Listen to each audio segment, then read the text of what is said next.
We're recording again. Hey Hexers, this is Function here. We're finally getting the contest wrap up. We got our buddy Mokog. We got both of us up on the webcams. You get a look at both of our pretty faces, and it's all good times. So yeah, me and Mokog, say hi. Howdy, Hexers. As the function just said, I'm Mokog, and I have just invaded his channel. Bum bum bum. So what are we gonna be talking about today? Oh, goodness.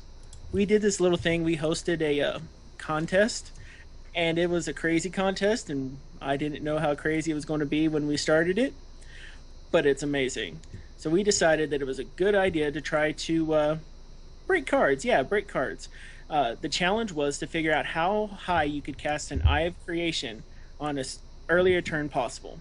At first, I thought turn 5 would be the earliest anyone could get it, and then all of a sudden, people were coming up with answers in the realm of the hypothetical infinite on turn 4, and then we even had someone who came up with an amazingly high turn 3 answer, and so we had to modify the contest. So we turned it into two grand prize winners, whoever got the best answer for turn 3 and the best answer for turn 4, because no one could come up with a turn 2 option. And then we also had 5 random winners. Yep. And we got some really surprising answers, don't you think? Yeah. It was really interesting early on. We had a lot of cards that you and I both expected to be key players. I think the two big ones were Ritualist of the Spring Litter and what was the other one? Chlorophylla. And that those two cards, I mean, they're pretty much obvious ramp cards. I know I've talked about them in a video about ramping and stuff. And I mean, they're kind of the go-to cards. If you're saying we're going to cast this enormous Eye of Creation into a Comet Strike, well, you go, oh, well, we'll use the typical ramp cards. And at first, a lot of people were doing that. They actually started including Shrine of Prosperity, which once I started thinking about that one, I thought that was going to be one of like the key players into the early massive combos. And it turns out it wasn't. It was a little too slow, a little too clunky, and people kind of removed that from their equation and started looking at some other options. Yeah, But then they started thinking outside the box, didn't they? yeah, One of the key cards for the really high numbers on the turn 3 option became Relentless Corruption.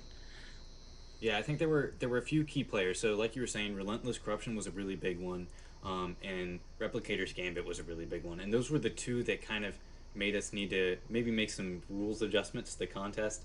Um, with Replicator's Gambit, that was the first one people started talking about. And it was, yeah, you control every card you draw. So if you Replicator's Gambit a creature, it shuffles into your deck. You could potentially draw that card off the Replicator's Gambit, and boom, you just have a ton of guys in play the next turn or the next time you're able to cast one. Mm-hmm. So that was a big one. And then we moved into Relentless Corruption, which kind of opened Pandora's box as far as the Oh contest went. goodness, And Pandora's yeah, box is the is the light side of it. yeah. So I mean it's crazy how much time some people spent on their answers here, but Mm-hmm. but yeah, Relentless Corruption. One of the big ones we had to say was you can only ever assume that your opponent's playing a 60 card deck. You can't go grabbing a bajillion resources or whatever other shenanigans you might come up with.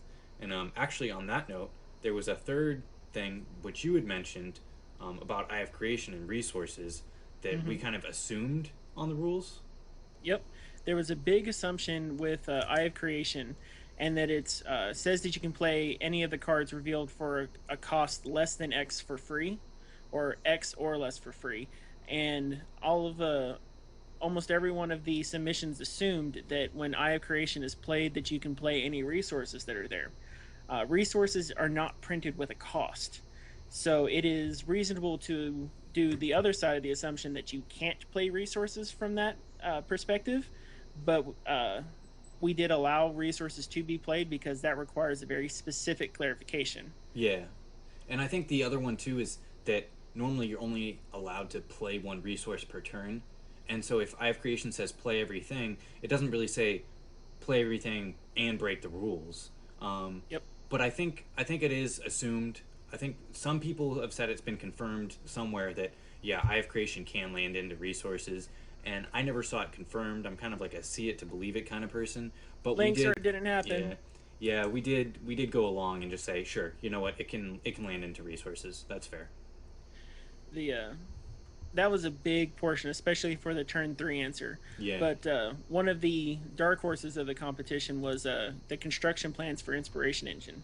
Well, that, and before you get into that, why don't you talk about what was the one they journeyman technician and technical genius? That was a big one that they changed. It was a Yes. crucial part in the contest, but we recently in the deck list spoilers saw some other stuff, and there's all kinds of background noise. I'm gonna have to edit that out. There's somebody making a huge racket. Fucking. I'm gonna close the door. It sounded like they were dragging a bunch of cans down the Yeah, hallway. I think there was somebody dragging a bunch of cans down the hallway. All right, all right. So we gotta edit that out. Where did I start off? So, Journeyman Technician. I think you were, yeah, because you mentioned, yeah, okay, I got it. Yeah, but before we talk about Inspiration Engine, why don't you talk about Technical Genius slash Journeyman Technician? Because Journeyman Technician was definitely one that was played in almost all of the high answers, all the really strong ones, and it was changed just recently. Yes. So I mean, we of course we were using the one before it was changed because that's when we released the contest. But just over the last week or two, we saw some changes to a lot of cards. Yeah, so Journeyman Technician, a 1 for 1 Sapphire Threshold, pay 1 less to play artifacts. Nice little 1/1 guy, combo enabler. And what people were doing is that they were using their turn 2 to play Replicator's Gambit for their an existing or edit stuff. So what people were doing is that turn 1 they were dropping a Journeyman Technician. Turn 2 they'd Replicator's Gambit the Technician, draw the altered Journeyman Technician and play it to get 7 dwarves in play. And that enabled them to start pulling shenanigans turn 3. And in fact, they could even start dropping things like Hex Engines on turn 2, so that when turn 3 came around, they had 3 shards in play, and then they had 4 Hex Engines from their deck already in play. So just right off the bat, which that's possible, though highly improbable. Yeah. That could happen in a standard scenario. Really crazy, and you should never keep that hand if you actually draw it, especially because you can't keep that hand anymore. Yeah. But if that did occur, there was the chance of, having 11 resources available to start a turn 3. Yeah, so I mean, really, like we were saying, the likelihood of drawing the card you Replicator's Gambited is very, very slim. You're never gonna. I mean, it's gonna happen every once in a while. 1 in 53, 1 in 51. Depending on how many chance. cards you played at that point, yeah. I mean, you might be Replicator's Gambiting later in the game or something like that, or maybe you have some weird card that like lets you remove all the cards from your deck, so you Replicator's Gambit, you'll always hit the card that you want. But yeah, it's definitely. I mean, that's gonna not come up quite as often as maybe some people might scream about. But so yeah, Technical Genius was changed. Now it's 2 cost. But it was a little. Well, it was kind of a nerf to a contest like this where it kind of nerfs the combo. Since he's more expensive, you can't get that early reduction in cost to your artifacts on turn 1. But he does have 3 defense now, and really, overall, it's a buff to him because a lot of the aggressive decks, you could block with your Journeyman Technician before and trade with a 1 defense guy. But now that he's got 3 defense, he'll be able to block and probably kill most 1-drops. There's a few exceptions, but still, he'll be in pretty strong shape. I think people are just missing the time when they could drop a Journeyman Technician turn 1 and 4 charge bots, and then drop a worker bot after that. I think that's what they really miss. Yeah. I don't know what live the dream scenario you're gonna do with that, but there's maybe there's those cards that like for 8 charges you can put out a Mammoth Squirrel Titan, and so you're just dropping all of your charge bots turn 1 and you try to get the Squirrel Titan on like turn 2 or something ridiculous. Maybe there you go. Well, and if I remember correctly, charge bot is not defensive, so if you did luck into a hand, I mean, turn 2 that's still powerful enough to go Journeyman Technician, 4 charge bots, have a great day. And then whatever your charge on your champion is, that's still pretty powerful. Yeah, now we're definitely living in magical Christmas land, but what are you gonna do? Hey, I have drawn some wicked awful hands before, okay? So let's move on.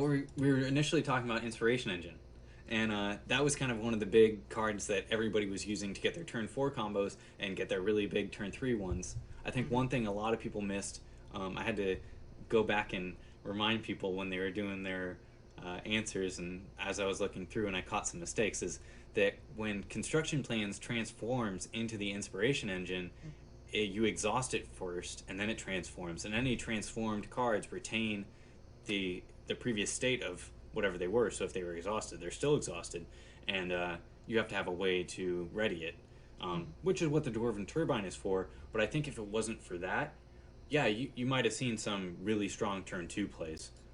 But just that one extra or two extra resources, one for the Hex Engine, or one for the Dwarven Turbine and one to use its ability, was definitely just a little bit too much there. Yeah, it definitely played a big part of it. Now the interesting part, the final lock in being able to get the really high answers for turn three was finding the right kind of recursion between the hand, the deck, and the graveyard. And so they pulled together cards like not just Replicator's Gambit, but Sensei of the Milky Eye, Captain of the Dragon Guard, and Heavy Welding Bot. So their big cycle was to take, was to essentially use Sensei of the Milky Eye to draw cards. But they first thing they would do is they'd Replicator's Gambit one of each of those cards, and since you could guarantee which one you would draw, they reduced all the costs. So all of this stuff ends up getting played for free. Yeah. And for everything that cost above 4 resources, they use Relentless Corruption to play the opponent's Dream Dances to reduce all costs again. So all of this stuff is getting played for free and recurred for free, because Sensei's draw ability is on play, Captain of the Dragon Guard is on play, and Heavy Welding Bot is on play for its effects. So Heavy Welding Bot brings back your Dwarven Turbines, Sensei of the Milky Eye draws your cards, and Captain of the Dragon Guard allows you to cycle after you sacrifice everything with Blood Cauldron Ritualist. Well, that and Judgment, because that's where you're getting all the Dwarven Turbines into your graveyard and then bringing them back. You're actually getting exponential growth on the turbines. Every time you do a cycle with Judgment, you're doubling the number of turbines you have. And I think it's something like the first turn you end up with 252 turbines, and the next turn you're in the 500s, and then the thousands, and the 2000s, and eventually, Wordle, he ended up getting to, what was it, turn 3 Eye of Creation for 33,416, which is absolutely bonkers. Yes. 5 digits. Yeah. In the perfect hypothetical scenario, 5 digits, everyone. Yeah. So I don't think anybody was able to beat that, but yeah, I don't know if there was any beating it. He spent a lot of time on those answers, and he got them down really, really efficiently. But yeah, why don't we wrap things up? And what were we looking at? So I was saying, what were some of your favorite cards that you saw played in the contest? Well, one of my favorite cards is actually my favorite card is Dream Dance, only because it's going to be the combo deck's best friend. Yeah. My second favorite card in here is probably going to be, I don't know, I really like Judgment just because it's just that flat board wipe. But I'm going to give my best one Blood Cauldron Ritualist, because by the end of Wordle's combo, that was the fattest, most giant Blood Cauldron Ritualist ever. Yeah, I guess that's part of it that you forget is that whole time you're working on building the Eye of Creation for whatever, but the Blood Cauldron Ritualist would have been swinging in for bajillions of damage. I mean, infinity, tons of damage. It would have been in there, and that's kind of where we ended up getting is sure at this point. Eye of Creation into Comet Strike was not the most powerful thing you could do if you had absolute control of wherever card you drew. I mean, that was kind of the fun of the contest. We knew it was going to get really absurd, and that was the whole point, is for it to be absurd. Now, what was your favorite card out of the sequence? I did like Judgment in the way that it was used to destroy your own cards. Like, you're keeping an Archmage Renlock in play along with all your Hex Engines because they all cost 4, which was kind of like a nice little synergy there. And then you're destroying all of your Dwarven Turbines, which I thought was cool. I definitely did not think about that. There were some that I came up with before other people did, but that was way ahead of me. But I think my favorite card in the whole contest was Shrine of Prosperity, just because initially some of the answers that had it were like these really just kind of goofy answers that use Shrine of Prosperity to reduce the cost of like some other weird card, and then next thing you know, they were doing a big combo. And like I was saying, it ended up being way too slow. Shrine of Prosperity is one of those cards that it's not that well. some people really like it. I think it's not that great. What it does is it makes all your future draws better, but it kind of loses Mhm. you tempo advantage just that turn. And so there might be stronger things you can be doing, but that was definitely one of my favorite cards in the thing. Oh, most definitely. The I think with when it came to the Shrine of Prosperity, there was also an early incorrect assumption for some of the entries that it affected every card drawn. Oh yeah, that would be crazy. Oh, That'd that be would be insane. amazing. That would be absolutely amazing. In fact, if you want to buff Shrine of Prosperity Cryptozoic, do it that way. Change for every not start of turn on draw. Make it Yeah. fantastic. You're going to make that a chase card if you do Yeah, that. I think. Well, you know what was funny on that one is we were talking about. Well, I think this is what the fourth or fifth time we've probably recorded this video. We've had a lot of problems, but but while I was thinking the other night, now that we've re-recorded, I can mention it. Is Dream Dance with the new card that they spoiled, where it puts specters in your deck that draw you a Oh my card. god. So Dream Dance with that, it makes all the guys free. So you're just Yeah. drawing cards and putting 2/2 flyers into play for free. So I think that's pretty good. Yeah, Um, Blue got a nice bump yeah, this last update. I was definitely not favoring blue as far as what decks I wanted to be playing right at launch for constructed, and now I might be You, moving into it just for that you one card. mean you didn't want to play the Kraken? Oh, It's got tentacles. I It's wanted an to play 8 Kraken for so 8 bad. 8. It's amazing. How Well, could you not want to drop into blue without knowing it had weenie flyers? Kraken's actually one of the more interesting win conditions in Hmm. that um, if you don't destroy it, it just wins you the game because it's going to be even if it doesn't start swinging in for all kinds of damage and stuff, it can still tap down all your opponent's guys. Like And then take them it's over. and take them over. I mean, uh, so it's got that going for it because the tentacles. Once you have enough tentacles, you can take them over. But Mm. until you do, you can just tap them down. So it didn't really matter. You're going to win before you're taking them over anyhow. Um, so I think there's a an aspect of that called salt in the wound, yeah, I think so. Yeah, it's definitely win more. and it's amazing that they're advertising salt with calamari on that one, but we'll let it slide. Yeah. What were we even talking about? We were talking about favorite. Oh, blue. That I really liked it Hmm. with that card. But what were some of what was some of your favorite moments of the contest or things that you got a lot of enjoyment about hosting it? Hosting it was just the vast amount of ideas, but it was the other aspect of a lot of people out there know how to speak spreadsheet, and I appreciate Yeah. every one of you who knows how to speak spreadsheet because I have to speak it all day at work, and that made reading everything so much easier. Oh man, some people sent them in text files initially and then convert to spreadsheet later. Thank God. But oh man, some of those spreadsheets were so helpful, and those text files. I had to scroll up and down. I was like, wait a second, and I was having a piece of paper and I was writing down what I thought was happening or whatever. But yeah, the spreadsheets were definitely very very helpful, especially for the number of cards contest.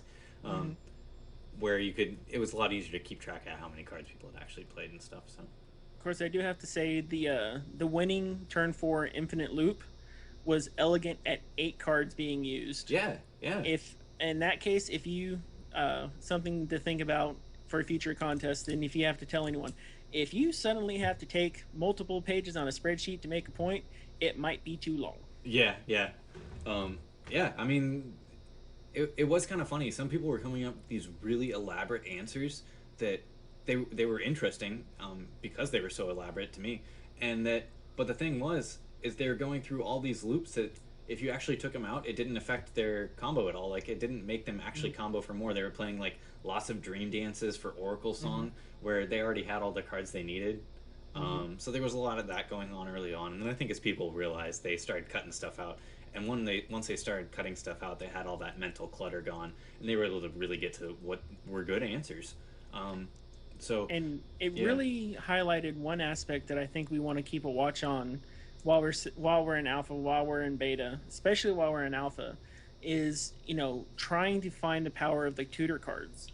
yeah, So, I mean, if anything, what this tells me is that we have so many fantastic effects, so many different and wonderful synergies in this game that tutor effects can get very powerful very quickly. yeah, And so when we're doing our testing, because everyone who's in alpha, it's not just a pretty look, we're testing. yep, Let's make the game awesome. yeah. Uh, find the tutors, break them. Yeah, I think and that's a then good tell thing everyone. that there's not too many tutors. I mean, we have a lot of like, there's cards like Peak where it could be a cantrip. If it drew you a card, it would be insanely powerful. But the fact that Yeah. it doesn't draw you a card, definitely detracts. It's Mm-hmm. almost unplayable. I would say it's probably unplayable in PvP right now, just because PvP, yeah. like in PvE it's great because you can give the equipment that actually turns into a cantrip, but Mm-hmm. without really having that card filtering. Maybe in some weird engine deck that can combo out pretty quickly once it has its pieces, it might be good, but it there's not a whole lot of tutoring. There's not a whole lot of really good card filtering, which I think is a good thing. In order to keep the game really interactive, especially early on, and keeping some like deck types from being really overbearing, I think it Mm-hmm. helps. Oh goodness, I don't even want to think about a red aggro deck with tutor. That would be crazy. Now, just to make sure that we haven't forgotten, we did have those 5 random winners, and we have a double grand prize winner. We've mentioned him before. Wordle is our double grand prize winner. Yep, he He won has both contests.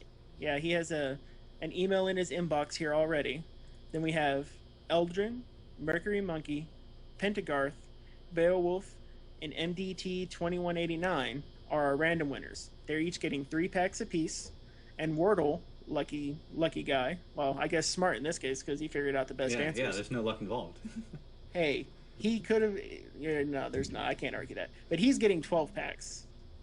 So if you happen to know Wordle in real life, go find him when beta opens up because he's going to have 12 extra packs. I'm just saying. Well, I think most of us have something on the ends of hundreds of packs, so from all the Kickstarter stuff. But that's neither here nor there.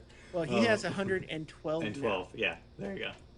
And 12 of ours, no less. He can say he got them from Function and Mokog. That's the best part about Exactly. the packs. He can hold Well, on to he forever better as a screenshot that treasure. and send me a picture. Yeah. So, I mean, I think it was really cool to see everybody's answers develop. Kind of everybody come to the same conclusion as kind of like divergent at first, and then everybody kind of zeroed in on a lot of the same answers, especially with Inspiration Engine and stuff. I really enjoyed the contest. Trying to come up with answers myself and just reading what everybody had. It was a lot of fun. You got anything else before we wrap it up? Oh goodness. Now everyone needs to take a look at all of the other content that's being made for the puzzles and the like coming out of the various hex blogs out there. Those are some entertaining and really great puzzles. And we're probably going to throw another one in here as soon as we can be smart enough to think of one, right? Function. Yeah, definitely. I want to come up with some stuff. I know a lot of people right now are kind of doing like the this is what is on the board kind of puzzles, and I really like those. But I think if too many people are doing them, it might not be as much fun. So maybe we'll try to come up with stuff that kind of goes from a different angle, kind of like we did with this one. I think that worked well for us at least. And some of the puzzles that people are doing, the one on Hex Shuffle, there's a couple up there now. Those are really good. I like the way he's presenting them. And one of the guys, Matt, who's been doing a podcast that I really like. I think it's the Threshold podcast. Threshold podcast. Yeah. Outlandish. Yeah, it's great. Matt. Yeah, He's so outlandish. And he did a puzzle the other day, and the way he did it on the page is great. Like you can enlarge the cards and kind of look at everything in an interesting way. So yeah, their puzzle's been really interesting. So yeah, this, there's tons to talk about in this game still. Some people are just saying, "Oh, well, it's not even alpha yet. There's not much to talk about." There's tons to talk about. I mean, you and me just talked for like way too long. We talked for like 25 minutes or something now. So I mean, and you and me have been talking for days now about all kinds of just random tangent stuff. There's like this game is breaking so many boundaries. I'm really excited about it. They have potential to like reinvent a lot of what's going on with all these digital TCGs. There's just tons of them coming out right now, and a lot of them are kind of flash in the pan. There's not much maybe material to it, or they're kind of lacking something. And this feels like they're really going for just making a good TCG and bringing it to you online. Like they're not trying to do all this other side microtransaction stuff and nickel and diming people. No, they're just going for the core and making the core good, and then going off that. So. Now, before we run off on another tangent dragon, because we will, Yeah. It is Function, it is Mokog. I want to thank everyone for watching. If y'all want us to do this again, like, comment, subscribe to both of our channels. Send us messages, emails, private messages on the forums. You can get a hold of me, Mokog, on the Utopian Chaos forums now. You can send me an email, message through YouTube, same thing for Function. Yep. Get a I'm hold of responding us to and let everybody. us know what y'all like, and we will cover stuff. Yeah, If y'all yeah. think this has been a great idea, let us know. Yeah, let us know, guys. And on this last page, we've been staring at it for a while, but flying dolphins are awesome. I love the artwork that they're doing for Hex, but that is a tangent. We won't go on off on that too much. Space dolphins. Yeah. Space Flipper. He's so- coming. So yeah, yeah, Space Flipper. That's good. That needs to be the new meme. No, the pirate dolphin. No, it'll be Space Flipper. Okay. But yeah. Subscribe to the channel. Stay tuned for more stuff, guys. We got Gen Con right around the corner. I'm sure there's gonna be all kinds of stuff coming out. I'm doing an interview with the developers. And if you got anything you want to ask, just holler. I'm gonna do my best to stay tuned for everybody. So yeah. Because if you don't send him questions, he's going to ask my questions, and then I'm going to scare Corey vicariously, and it'll be amazing. And he'll think it was me asking them, though. So you're gonna be like, you're gonna be framing me. Yep. Yeah. Long distance. All right, guys. So this is Function here, and Mokog. Less fail, more function.